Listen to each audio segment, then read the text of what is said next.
fuori tutta la cosa così com'è. Così come è venuta fuori la politica. Cioè sono delle anime scontente.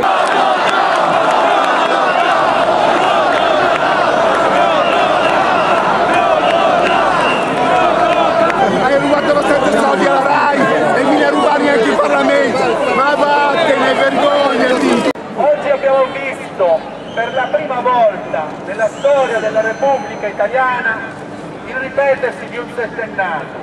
Abbiamo visto i partiti nuovamente inciuciare e cercare un accordo per continuare a perpetrare quello che hanno fatto fino adesso. Noi ci siamo opposti, insieme a noi qualche gruppo di parlamentari si è opposto. Dobbiamo dare atto anche a quei parlamentari di SEL, mi sembra, se non ricordo male, che hanno, diamo atto a coloro che hanno...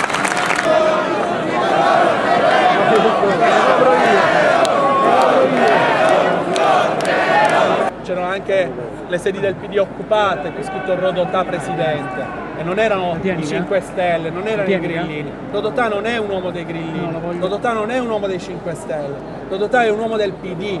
Rodotà è un uomo del PD, Rodotà a febbraio 2013 era segnato come l'uomo del cambiamento.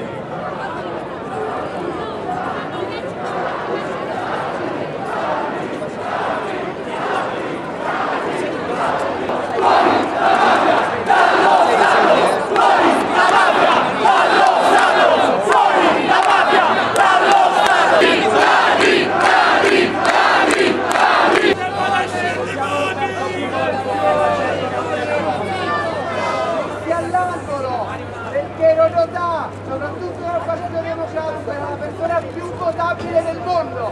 Non l'hanno voluto fare perché se cade uno cade l'altro, e se cade uno e cade l'altro noi riusciamo a liberare il paese da questi giusti e rimangiamo tutti insieme con l'aspetto uomo dei nostri beni comuni.